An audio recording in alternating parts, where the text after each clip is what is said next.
In less than 6 minutes, a serene Sunday morning in March would unravel into a catastrophic chain of events for Ethiopian Airlines Flight ET-302 at Addis Ababa International Airport. A brand new Boeing 737 MAX 8, tail number ETAVJ, sat poised for a routine trip to Nairobi, Kenya. Yet hidden beneath its gleaming exterior lurked a lethal mix of faulty left-side control signals and an erratic air data inertial reference unit.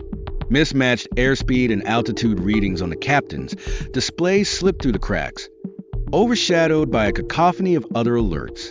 Passengers and crew had no inkling that a brief, 6-minute struggle would pit flawed automation against raw human tenacity.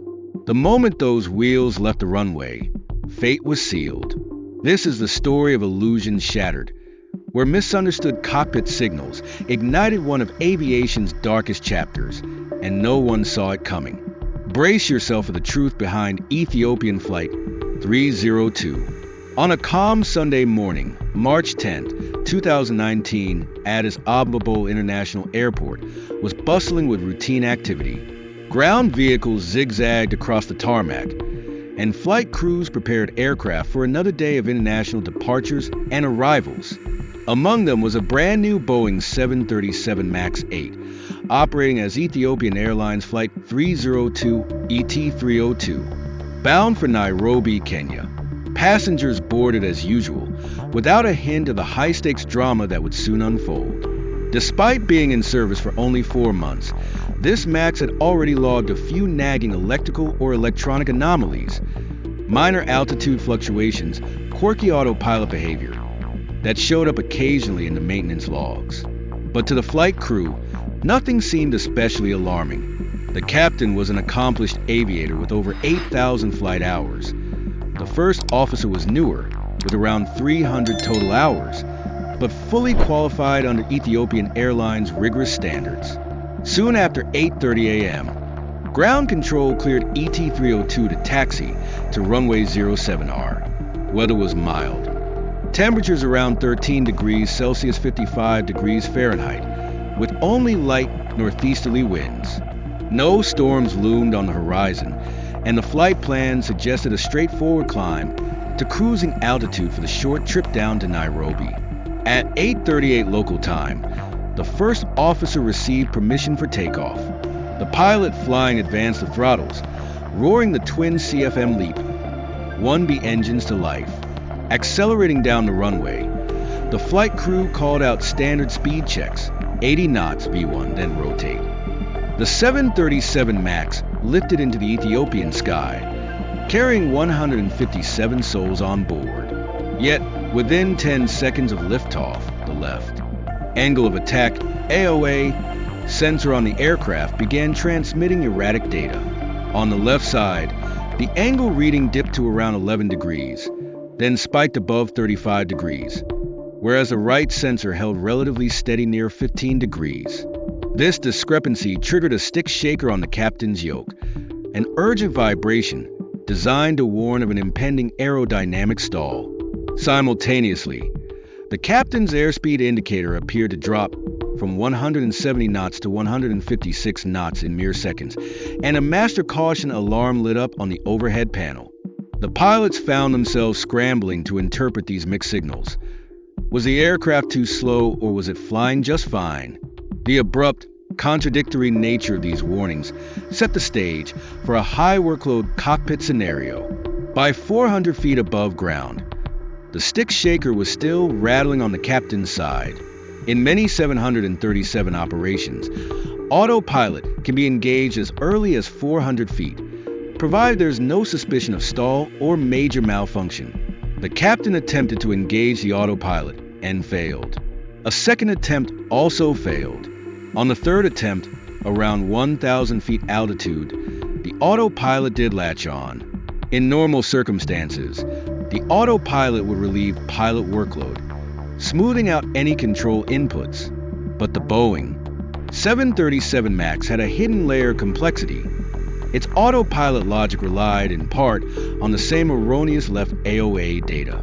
In effect, the autopilot believed the aircraft might be at high angle of attack, while other computations suggested overspeed. Soon, more warnings would come. The captain asked the first officer to inform air traffic control they had a flight control problem and might not follow the standard departure route. He also requested to climb to 14,000 feet and maintain runway heading, hoping for extra altitude to troubleshoot. Little did they realize how severely flawed the sensor inputs were.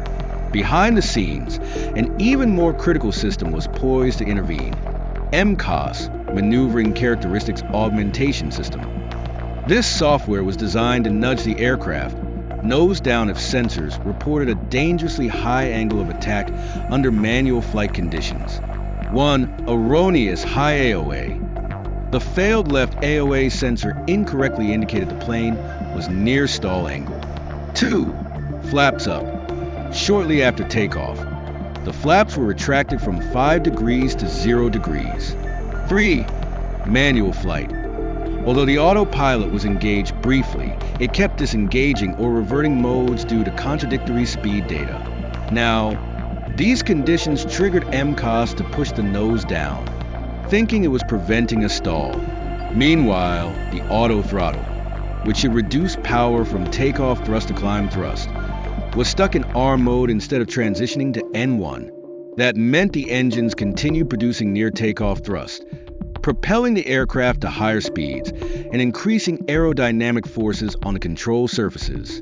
Strangely, the flight crew received no direct auto throttle failure flag on their displays. The result?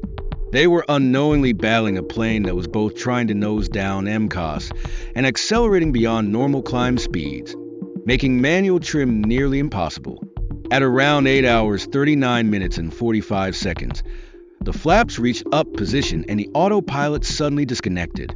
Mere seconds later, 8 hours and 40 minutes, MCAS fired its first nose-down trim for 9 agonizing seconds. The stabilizer moved from roughly 5.6 units down to about 2.1 units. The captain had to pull back on the yoke with nearly 90 pounds of force just to keep the nose near the horizon. Simultaneously, the Ground Proximity Warning System, GPWS, began shouting "Don't sink," interpreting the aircraft's sinking trajectory as a dangerous descent. This auditory chaos, stick shaker, GPWS alerts, and multiple caution lights flooded the cockpit. The captain tried to counteract MCAS with brief electric trim-up inputs, but only managed to move the stabilizer from about 2.1 to 2.3 units. Barely any improvement. MCAS logic then reset, remaining ready to activate again. Within moments, a second MCAS activation kicked in, lasting about 7 seconds. The captain interrupted it with a longer 9-second trim-up command, which halted the downward pitch and momentarily silenced GPWS. However, it never restored the aircraft to a neutral trim condition. Then came the third activation. MCAS again tried pushing the nose down, but this time the stabilizer did not move. Flight data suggested the pilots had moved the stabilizer trim cutout switches to cutout, as per the runaway stabilizer emergency checklist. That step removed electrical power from the trim system entirely, halting MCAS but also stripping away the pilot's ability to use electric trim for nose-up adjustments. Manual trim was now their only option. Big wheels on either side of the center console that pilots could crank by hand to reposition the stabilizer. But at roughly 340 knots indicated airspeed, the aerodynamic loads were immense. The first officer tried twisting the manual trim wheel. It felt locked in place. The roller coaster method, where you momentarily reduce back pressure to free the stabilizer, was not well documented in modern MAX procedures, and attempting it near the ground seemed suicidal. Now, the aircraft soared near 13,800 feet, with an airspeed nearing 367 knots, well beyond normal climb speed. The overspeed alarm joined the cacophony. Meanwhile, the captain and first officer were physically pulling on the control columns, with a combined force of over 150 pounds to keep the nose level. Seeing no other way to relieve the monstrous control forces, the captain uttered something like "put them up," meaning switch the trim cutout switches back to normal. This re-energized the electric trim, but it also reactivated MCAS. In a last-ditch move, the captain tried twice to nudge the yoke trim switches up. Seconds later, at 8 hours 43 minutes and 20 seconds, MCAS triggered a fourth and final nose-down command, driving the stabilizer from 2.3 units to about 1.0 unit. The pull force required became unmanageable. The aircraft pitched downward, its vertical speed racing toward a horrifying minus 33,000 feet per minute. Both pilots shouted "pull up" and "Mayday." The cockpit recordings captured the final frantic moments as the Boeing 737 MAX 8 plunged into the ground, 18 seconds after the final MCAS activation ceased. Flight 302 impacted Ethiopian farmland just a few miles from the airport, leaving a crater over 30 feet deep. All 157 on board perished instantly. This tragedy struck the global aviation community hard, especially given its eerie similarity to the Lion Air Flight 610 crash just months earlier. Within days, Ethiopian authorities grounded all 737 MAX aircraft. Chinese and European regulators followed on March 12th, with the US FAA joining on March 13th. A worldwide MAX grounding went into effect, a rare event in modern aviation history. Investigations would later confirm that MCAS repeatedly commanded nose-down trim based on faulty AOA data from the left sensor. But the deeper story included electrical/electronic anomalies. Maintenance logs revealed the aircraft had intermittent issues since December 2018, including altitude/vertical speed fluctuations and APU malfunctions. Investigators suspected a wiring or power quality defect that caused the AOA sensor heater to lose power, leading to the sensor freezing or malfunctioning. Single point of failure. MCAS depended on one AOA sensor, no cross-check with the right sensor. Complex cockpit alerts, stick shake or overspeed warnings, unreliable speed cues, and multiple GPWS calls overloaded the pilots. Lack of MCAS awareness. Due to Boeing's original training philosophy, many pilots had only minimal theoretical knowledge of MCAS, with no in-depth simulator drills. Ultimately, the probable cause cited was repetitive and uncommanded nose-down inputs from MCAS, triggered by erroneous AOA signals. The system's power to trim the airplane faster than the pilots could counteract, and to reset after each pilot trim input, proved lethal under chaotic conditions. The American aerospace giant Boeing faced unprecedented scrutiny. The FAA, known for being one of the world's top aviation regulators, had allowed Boeing to self-certify portions of the 737 MAX design. Critics questioned whether economic and market pressure to compete with Airbus led to design shortcuts, like relying on a single sensor or skipping mandatory simulator training. Families of the victims sought accountability. Governments worldwide demanded fixes. In the months that followed, Boeing updated MCAS so it would require input from two AOA sensors, limit its authority, and never reset during the same flight if it already activated once. Simulator training became compulsory for pilots transitioning to the MAX.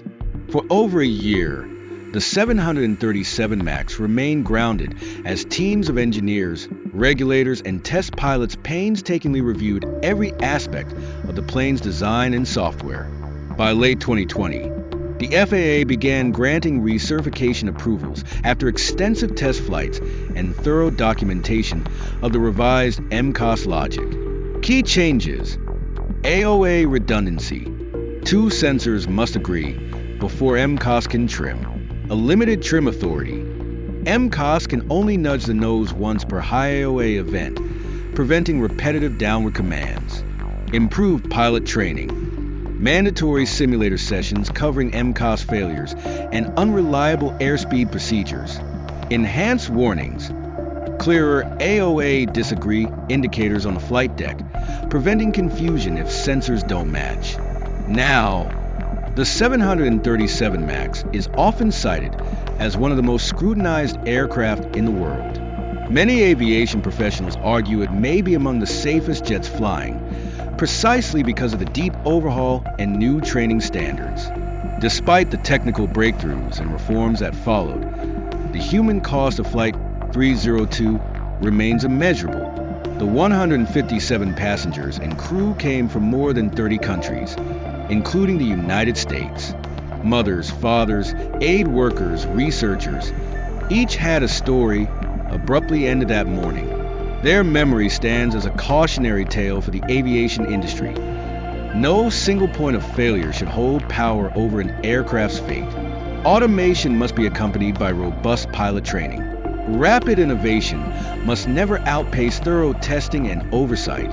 In the U.S., Boeing continues to face legal and financial repercussions. In 2021, the company reached a settlement of $2.5 billion in fines and compensation. But perhaps the greater settlement is the trust that must be rebuilt among airlines, pilots, regulators, and the traveling public. Today, the 737 MAX has returned to service globally. Pilots receive dedicated simulator time to practice handling potential MCAS faults and other emergencies. Airlines track sensor health more closely, and Boeing has refined its design philosophy to ensure multiple redundancies. Whether you're flying from Los Angeles to Chicago or Addis Ababa to Nairobi, you might find yourself on a 737 MAX. Though some travelers still feel uneasy, many experts believe the MAX is now safer than ever. This renewed confidence is grounded in the knowledge that the aviation industry learns and enacts real change after tragedies. For Ethiopian Airlines Flight 302, we honor those who lost their lives by recognizing the legacy of improved safety they left behind. Let it stand as a testament that progress in aviation often comes at a tremendous cost, and a reminder that behind every flight number are countless stories worth safeguarding.